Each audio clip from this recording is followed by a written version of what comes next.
Good morning. Welcome back into Wake Up America. Our next guest sent a letter to the president of NPR, National Public Radio, regarding their new disinformation reporting team, calling out NPR's handling of certain stories, particularly those related to Hunter Biden. For more on what's going on, let's welcome in Georgia Congressman and House Oversight and Reform Committee member Andrew Clyde. Congressman, good morning. Great to have you on. Good morning, Rob. It's good to be here. Thank you. You don't expect this from NPR. I remember listening to NPR growing up with my grandparents in the car on the way to school. A lot of people trust and rely on NPR. But you've got a lot of questions about the way they're covering several stories, mostly about Hunter Biden. Take us through what's going on here. Thank you. Absolutely. When you look back at NPR in the 2020 election, you've got to wonder, what narrative are they driving?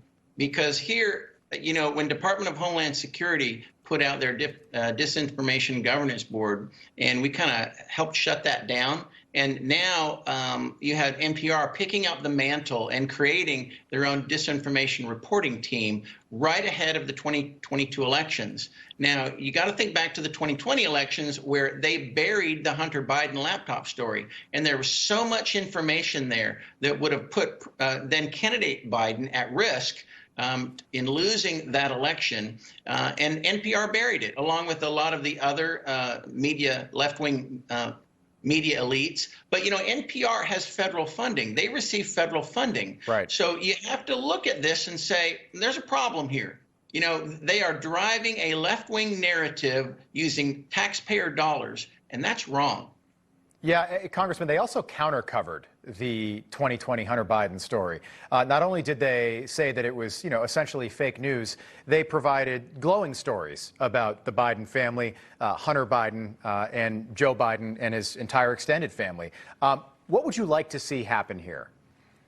Well, we sent this letter to NPR to put them on notice that because they receive federal funding, that they have to be a news source that provides the facts and let the public decide.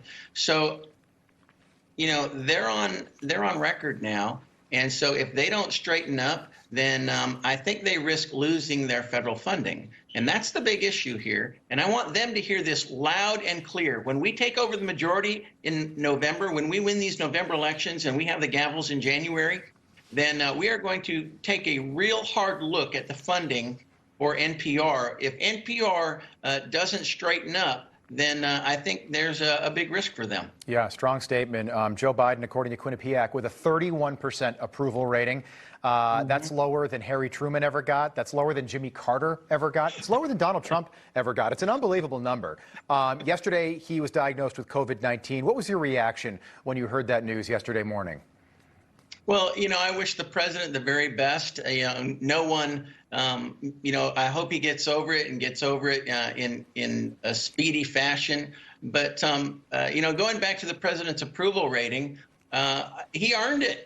He earned 31%. Every crisis that this nation is currently experiencing has been because of his policies, whether it's inflation, which is the primary focus of the American people right now, or the border crisis, or the crime crisis, or the supply chain crisis, or our lack of respect on the world stage. Every one of those things are due to President Biden's policy failures. So he's earned that 31% rating. Do you see not the 20s.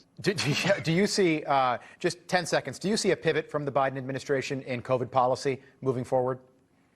Oh, I think they're going to double down. I just Wow. see them doubling down. That's what they are known for doing. They double down. Donald Trump couldn't talk about ivermectin. Now Joe Biden is on Paxlovid. It's amazing the difference that 21 months makes with this virus. Congressman, great having you on. We appreciate it. Congressman Andrew Clyde joining us this morning. Thank you.